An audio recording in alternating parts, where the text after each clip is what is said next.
Yesu ashimwe cyane bene data, turashima Imana ko yuko yongeye gukomeza kuturinda. Tumaze igihe dusa naho tutabonana ariko turi kumwe, kandi Imana ndayishima ko yaturinze.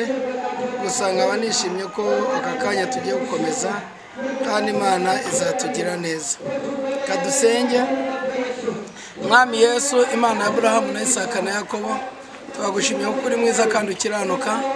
Nongeye gusenga nshima izina ryawe kuko waturinze, kandi n'aka kanya ukaba uri kumwe natwe. Ngoreka izina ryawe rishyirwe hejuru, ubuntu bwawe bwongeye kwigaragaza, umwuka waravugana natwe. Ku kiganiro tugiye kuganira, ndaguhamagaye kugira ngo tugire neza, uturengeye kandi ufashe, ukomeze kubana natwe, kandi abatwumva bose bashobore gufashwa n'ijambo ryawe. Mu izina rya Yesu Kristo umwami wacu, amen. Ndabashuje mu izina rya Yesu Kristo. Uyu ni Dr. Sakindi Claude, nk'abandi umuyobozi w'itorero rya Restoration of Karumeli Pentecostal Ministry. Nejejwe n'Imana kubera ko idukunda kandi tuzi twitayeho. Uyu munsi nifuje kugira ngo mbaganirire ku ijambo ry'Imana hano kuri televiziyo yacu Menye Ijambo TV. Abambasaba kugira ngo abatwumva mwese Imana ibahe umugisha, mukomeze kubana natwe kandi no gusangiza ubutumwa abandi bantu bari kure n'abari hafi, kugira ngo dushobore kumenya neza ijambo ry'Imana. Ikindi twifuzaga ni ukugira ngo tujye dushobora kubasha gusobanukirwa. Iyo ugize ikibazo wajya ubaza muri comment, kugira ngo dufashe gusobanukirwa neza birushijeho. Yesu Kristo umwami wacu abahe umugisha. Uyu munsi rero nifuje kugira ngo tuganire ku kiganiro. Nifuje ko twaganira ku bihe bigize Bibiliya, ibihe bigize Bibiliya byibura 8. Hanyuma turebe uburyo twabisobanukirwa. Bibiliya yacu ni Bibiliya ifite amateka kandi y'igihe cyose. Noneho muri buno buryo nifuje kugira ngo tuganire ku ijambo ry'Imana, ariko noneho tuganire ku bihe Bibiliya igiye inyuramo. Bibiliya ifite ibice bitandukanye, kandi ibyo bice biba bitandukanye mu buryo bw'imikorere n'imibanire y'abantu n'Imana. Ni ukuvuga ngo uko Imana yabanye n'abantu mu gice kimwe, siko iba yarabanye nabo mu gice cya kabiri. Ni ukuvuga ngo Imana ibana n'abantu ikurikije ibihe n'ibice bagiye babamo. Noneho ibyo twakwita behavior, Imana y'umuntu n'uburyo Imana yagiye ibana n'umuntu bijya bitandukana. Niyo mpamvu abantu bajya bavuga ngo se ko kera muri kino gihe Imana yabanaga n'abantu muri ubu buryo, abantu bashaka abagore benshi. Ese byari bimeze bite? Ibyo ngibyo biterwa n'igihe abantu bagiye babanamo n'Imana mu bihe bitandukanye. Ibyo rero ntabwo wabigira urwitwazo, kuko ndashaka kugira ngo tubisobanukire. Hari igihe abantu bashakaga bashiki babo na ba nyirasenge, nta kibazo kirimo bitewe n'icyo gihe. Ibyo rero nifuje kugira ngo tubisobanukirwe, noneho tubashe kujya twiga ijambo ry'Imana dushingiye no ku bihe Imana yagiye ibanamo n'abantu, kuko Imana yagiye ibana n'abantu igakorana n'abantu bakurikije banahereye ku gihe bari bariho. Yesu abaho umugisha. Noneho iyo dusomye igitabo cy'Itangiriro igice cya mbere umurongo wa 26 kugeza 29, no guhera kuri 2 kugeza 15, umurongo wa 16 kugeza 17, tubona igihe cyo twita igihe cyo muri Edeni. Mu Cyongereza bakita Edenic Covenant. Hari isezerano Imana yagiranye na Adamu muri Edeni. Iryo sezerano ryari ritandukanye cyane wenda n'ayandi tuzi, reka tugende tuyareba. Iryo sezerano rya Edenic Covenant nangwa isezerano Adamu yagiranye n'Imana muri Edeni riba ritandukanye n'ayandi yose nk'uko turimo kuyavuga. Iryo sezerano iyo usomye icyo gitabo cy'Itangiriro igice cya mbere mu 26 kugeza 29, dusomwamo amagambo mbere na mbere Imana ivuga ngo tureme umuntu ase natwe, agira ishusho yacu.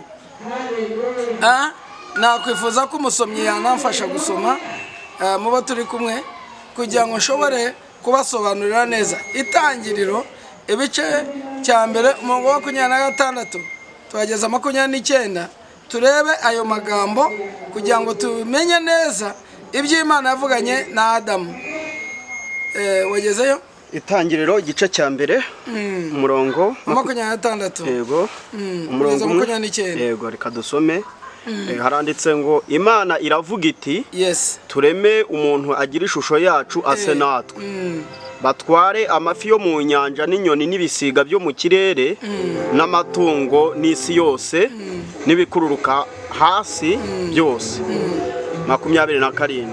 Imana irema umuntu ngo agire ishusho yayo, afite ishusho y'Imana niko yamuremye, umugabo n'umugore niko yabaremye. Imana ibaha umugisha. Imana irababwira iti, mwororoke mugwire mwuzure isi, mwimenyereze ibiyirimo, mutware amafi yo mu nyanja n'inyoni n'ibisiga byo mu kirere n'ibintu byose bifite ubugingo byigenza ku isi. 29. Kandi Imana irababwira iti, dore mbahaye ibimera byose byera imbuto biri mu isi yose, n'igiti cyose gifite imbuto zirimo utubuto twacyo, bizabe ibyo kurya byanyu. Ndumva ari aho 29 tugeze. Ahangaha Imana iguha umugisha. Ahangaha iyo dusoma 26 tubona Imana ipanga kurema umuntu. Imana yaremye umuntu mu ishusho yayo, iramubumba, iramutunganya mu ishusho yayo. Bibiliya niko ibivuga, Imana yaremye umugabo n'umugore, ibarema mu ishusho yayo. Ishusho yayo mujye mwibuka ko muri Yohane bice 4 umurongo 23 na 24, Bibiliya itubwira ko Imana ari umwuka. Kubera ko ari Imana ari umwuka, ntago ari umubiri. Noneho bisobanuye ko Imana umuntu yaremwe mu ishusho y'Imana, imbere mu mwuka. Ntago Imana igira umubiri, ntigira aya mazuru yacu, ntigira umutwe gutya, ntigira amaguru, ntago isa natwe mu mubiri, ahubwo isa natwe mu mwuka, kuko Imana ni umwuka. Ibyo bishatse kuvuga iki rero? Ibyo bishatse kuvuga ko Bibiliya Imana imaze kurema umuntu mu ishusho ye, yamushyize ahantu, irangije ikorana nawe isezerano ryakorewe muri Edeni. Iryo sezerano rero risoma ku mirongo 28 ukageza 29. Ayo magambo ni amagambo Imana imaze kumurema imuha umugisha. Ivugana nawe ko agomba kororoka, bakagwira, bakuzura isi. Abantu bagategeka iby'Imana yaremye, abantu bakayihingira, bakayitura, bakabirinda. Ibyo byose byari ibintu, byari isezerano Imana rya mbere yasezeranye n'umwana w'umuntu, kandi asabwa kubikora no kubitunganya. Yesu ashimwe cyane. Amen. Iryo sezerano ryo muri Edeni niryo twita Edenic Covenant. Iryo sezerano rya Edenic Covenant cyangwa se ryo muri Edeni rishingiraho umuntu gukora ubushake bw'Imana no gukora ibyo Imana yamutegetse. Kandi iryo sezerano ikindi narivugaho nuko ari isezerano ryakozwe ridashingiwe ku maraso. Nta maraso yavuye ariko kuko nta cyaha cyakabayeho. Umuntu yari akiri pyuwa, akiri umweru, ataragira inenge, ataragira ikizinga, ataragira umunkanyari. Bituma noneho Imana ikorana n'umuntu isezerano ari nta maraso avuye. Yesu ashimwe cyane. Amen. Iryo rero ni isezerano rya mbere Imana yakoranye n'umuntu, ryo yitwa isezerano yo muri Edeni cyangwa Edenic Covenant. Reka nongere mbabwire isezerano rya kabiri. Iryo rirarangiye, nuko isezerano rya Edeni rikozwe hagati y'Imana na Adamu. Umuntu agomba kwita ibintu byose amazina, umuntu agomba kubitegeka, umuntu agomba kubyara, koroka, bakuzura isi. Ibyo byose byari biri mu masezerano. Kandi ikindi, umuntu yagomba kwirinda kurya ku giti. Hari igiti cy'ubwenge n'icyo kumenya byari biri muri Edeni, icy'ubwenge n'icy'ubugingo byari muri Edeni. Umuntu yagomba kubyirinda. Aho ngaho niho isezerano ryari rishingiye kuri icyo giti, umuntu kutarirya kugira ngo agaragaze gukiranuka no kumvira Imana. Umuntu agomba kubaho ubuzima bwumvira Imana, kugira ngo rero umuntu yigaragarize ko yumviye Imana, bitari ingufu, atari mekanike, atabayeho nk'inyamaswa. Yagombye gushyirwaho ikimwemeza n'ikimuhatira kubaha Imana. Umuntu rero hashyirwaho igiti, niho ryari rishingiye iryo sezerano, kugira ngo umunsi yakiriyeho gupfa azapfa. Iryo sezerano niho ryashyizwe, niho ryahambiriwe, niho ryakorewe. Yesu abaho umugisha. Amen.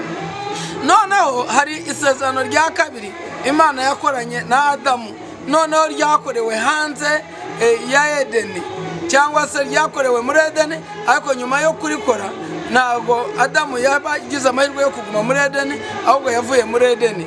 Iryo sezerano ryitwa Adamic Covenant. Adamic Covenant ni isezerano mu rurimi rwacu twakwita ngo ni isezerano rya Adamu n'Imana. Adamic Covenant, isezerano rya Adamu n'Imana.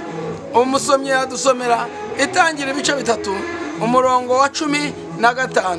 Itangira ibice bitatu umurongo wa 15 badusobanura neza uko iryo sezerano ryakozwe. Yesu aguha umugisha. Reka dusome igitabo cy'Itangiriro igice cya 3 umurongo wa 15. Haranditse ngo nzashyira urwango hagati yawe n'uyu mugore no hagati y'urubyaro rwawe n'urwe, ruzagukomeretsa umutwe nawe uzarukomeretsa agatsinsino.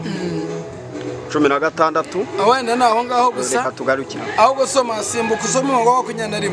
Reka dusome umurongo wa 21 ho haranditse ngo Uwiteka Imana iremera Adamu n'umugore we imyambaro y'impu irayibambika.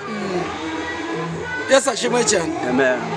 Hano iri sezerano rya Adamu n'Imana ryakozwe nyuma y'uko Adamu amaze gucumura. Nyuma y'uko gucumura ni ukuvuga ngo mu yandi magambo Adamu akimara kurya ku giti yari amaze kwica isezerano rya rinde origin Imana yakoranye nawe ryo muri Edeni. Ryari rivuyeho kwa yuko yari amaje kuryica. Ntabwo Imana yigeze yica isezerano, ahubwo ryishwe na Adamu amaze kurya ku giti. Kurya ku giti byagaragaje ko ari icyaha kitumye isezerano riseswa, noneho bigasubirwamo bagakorera irindi sezerano. Iryo sezerano rero yo ryashingiye mu kuza n'amaraso yaramenetse. Imana iravuga iti rero ibwira Satani, urubyaro rw'umugore ruzagukandagira umutwe nawe uzaruruma agatsitsino. Ubwo habayeho nube no kurya agatsitsino ka Adamu k'umwana k'urubyaro rw'umugore, ubwo amaraso yaramenetse. Amaraso rero yamenetse cyane cyane yavugaga ni Kristo Yesu. Ni ukuvanga Adamu kugira ngo azongere kuba muzima, yongere asubire nk'uko yari ameze mbere y'uko akora icyaha. Byabaye ngombwa ko Imana izohereza urubyaro rw'umugore ari we mwana wayo witwa Yesu Kristo, wagomba kuzaza noneho agapfa. Nyuma yo gupfa Satani washutse Adamu akarya ku giti amasezerano agapfa, nawe abwirwa yuko hari igihano yategereje, yuko hazaza urubyaro rw'umugore, umwe mu rubyaro akamukandagira umutwe akawumena. Crushing, smashing, bruising. Kuvuga ngo bakoresha bruise, smash na crush mu Cyongereza. Gusya, bagahonyora, bagamaraho. Ni ukuvuga ngo bakoresheje amagambo akomeye.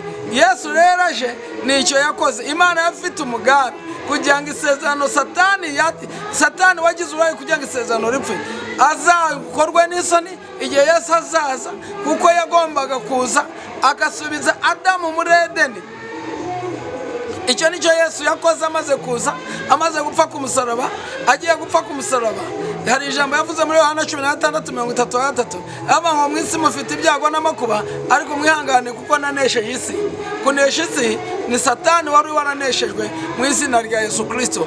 Mu Baroma ibice 8 aba ngo nuko rero abari muri Kristo Yesu nta teka bazacirwaho. Ibyo bisobanuye iki? Bisobanuye ko isezerano rya Adamu mu gusozwa kwaryo twagomba gusubizwa muri Edeni, ari Edeni ari we Kristo, aho tutakibarwaho gucyanuka, tukabaho nk'uko Adamu yari ariho mbere y'uko acumura. Niyo mpamvu abari muri Kristo Yesu nta teka bazacirwaho, kuko ibyaha byabo Yesu yarabibabariye, kuko Imana ibarebera muri Kristo, kandi muri Kristo hatagira inenge. Mu gitabo cya Matayo na Luka hatuvuga ngo nguyu mwana wanjye nkunda nkamwishimira. Iryo sezerano rigaragaza yuko icyo Imana ireba muri Kristo cyose ibona ari cyiza. Bene data, dufite isezerano ry'umugisha kandi twababariwe ibyaha byacu, nubwo bitari ngombwa ko dukomeza kubikora. Ariko Imana iturebera muri Kristo itubona nk'uko yarebaga Adamu muri Edeni. Yesu ashimwe cyane. Rero bene data, nabahamagaraga ngo twinjire muri Edeni nshya, aho tutakibarwaho gukiranirwa kubera yuko ibyaha byacu byavanyweho. Yesu yarebye, Yohana yarebye Yesu abwira abayuda ngo dore ngo uyu mwana w'intama w'Imana ukuraho ibyaha by'abari mu isi. Nuko rero Yesu yaje kugira ngo akureho ibyaha by'abari mu isi. rero uyu munsi isezerano rya Adamu iri ngiri ryo muri Adamic Covenant ryashohojwe ubwo Yesu avuga ngo birarangiye. Byari birangiye n'iki? Nuko isezerano Imana yabwiye Adamu muri Edeni ryari rishohojwe, nzagukandagira umutwe, azakumena umutwe nawe uzamurya agatsitsino. Satani yahereye kuwa gatanu atangira, ndetse yamaze hafi iminsi, Yesu yamaze imyaka 3 ari mu isi, kugeza ku munsi icyumweru cya nyuma yazengutse afite umubabaro, arababara cyane. Satani aramufatisha, Yesu bamufashe amasaha 7 y'ijoro, arara bamwirukansa bamubabaza, bamubamba saa 3 z'igitondo, Yesu ahwera saa 9 z'umugoroba. Ibyo byagaragazaga iki? Iyo myanya yose niyo mibabaro Yesu yahuye nayo igereranywa no kumuruma agatsitsino, urugingo ruba hasi y'izindi ku muntu. Ariko Kristo umwana w'Imana yakandagiye Satani amumena umutwe, arirwo rugingo ruruta izindi ruri hejuru y'izindi ku muntu. Ingingo ziri urugingo ruri hejuru y'izindi ku muntu ni umutwe. Bwana sifuye sana. Bishatse kuvuga rero ko nta kindi twavuga, gusa isezerano ryarasohoye mu izina rya Yesu. Isezerano rya Yesu ryashohojwe igihe yapfaga, yararishohoje rirasohora mu izina rya Yesu. Ubu turi abana b'Imana, isezerano ryarasohoye. Yesu abaho umugisha kubwo yako mwumvishe neza, musobanukiwe isezerano. Yesu isezerano yakomejwe n'amaraso, kuko igihe Yesu yapfaga amaraso yaramenetse. Ariko no mu gihe Adamu kugira ngo yongere kubabarirwa ibyaha bye byaratwikiwe, bitwikirwa n'uruhu rw'inyamaswa. Na Adamu na Eva uruhu rw'inyamaswa yarapfuye, kuko Imana Bibiliya iratubwira ngo yabakoreye imyenda mu mpu. Bigendanye n'ukuvuga ngo impu nizo ziva ku cyapfuye. Noneho Imana yafashe inyamaswa irazica, ivanaho impu irazibambika. Ibyo bigaragaza ko ari igitambo cyatambwe ku bwabo, kugeza igihe igitambo cyuzuye cyagomba kuzaza, aricyo Yesu yatanze ku musaraba i Karuvari. Ubwo isezerano rya Adamic Covenant riba rirasohoye, Yesu abaho umugisha. Nyuma yaho tubona mu isezerano rya gatatu, igice cya 9 cy'itangiriro, umurongo wa 11 kugeza 17. Reka tuhasome naho tubyumve. Igice cya 9 umurongo wa 17. Umurongo wa 17 turasoma umwe. Asoma 11, era kuri 11. Kaduhere kuri 11. Haranditse ngo, ndakomeza isezerano ryanjye namwe, ibifite umubiri byose ntibizongera kurimburwa n'amazi y'umwuzure, kandi ntihazabaho ukundi umwuzure urimbura isi. Imana iravuga iti, iki nicyo kimenyetso cy'isezerano nsezeranye namwe n'ibifite ubugingo byose muri kumwe kugeza ibihe byose. Nshyize umuheto wanjye mu gicu, niwo mukororombya uzaba ikimenyetso cy'isezerano ryanjye n'isi. Nuko ubwo nzajya nzana igicu hejuru y'isi, umukororombya uzabonekera muri cyo, nanjye nzajya nibuka isezerano riri hagati yanjye namwe n'ibibaho bifite umubiri byose. Amazi ntakongere kuba umwuzure irumbura ibifite umubiri byose. Umukororombya uzaba mu gicu, nanjye nzajya nkureba kugira ngo nibuke isezerano rihoraho ry'Imana n'ibibaho bifite umubiri byose biri mu isi. Imana ibwira Nowa iti, iki nicyo kimenyetso cy'isezerano nakomeje riri hagati yanjye n'ibifite umubiri byose biri mu isi. Amen. Yesu ashimwe cyane. Amen. Haleluya. Amen. Hano iri sezerano ryitwa isezerano Imana yajyanye na Nowa. Ikimenyetso cyari umukororombya. Iyo uhereye mu gice cya mbere mu mirongo ya mbere, ubona yuko hahawe na gahunda yo gutamba ibitambo no kurya inyama. Kuva kuri Adamu kujya umuntu wari inyama bwa mbere ni Nowa. Mbere ba Adamu kuri ba Seti na ba Metusela bose barinze bageraho batararya inyama. Nyuma yo kuva mu nkuge nibwo umwana w'umuntu yemerewe kurya inyama. Ubundi inyama ntizaribwaga, ariko bigaragara ko byashoboraga, inyamaswa zashoboraga gukamwa, nangwa se n'impu zazo zikambarwa, zigakoreshwa mu rwego rwa ekonomi, bitari mu rwego rw'ibyo kurya. Noneho iki gihe rero n'inyamaswa noneho umuntu yarazihawe. Isezerano rya Nowa ryakozwe n'Imana hagati ya Nowa bitewe n'uko umuntu yari yacumuye yakoze ibyaha, yavuye neza ku buntu, ku buryo Imana bayirakaje mu gice cya 6. Imana ihitamo kurimbura umuntu. Nyuma yo kurimbura umuntu, abacikacumu nangwa se basigaye, Imana yiyemeza kubagirira neza no gukorana isezerano rishya na Nowa. Iri sezerano ryitwa Noahic Covenant. Noahic Covenant ni isezerano Imana yasezeranye na Nowa, ivuga yuko itazongera kurimbura umuntu imurimbuje amazi. Kuva icyo gihe rero ihishaho ikimenyetso cy'umukororombya.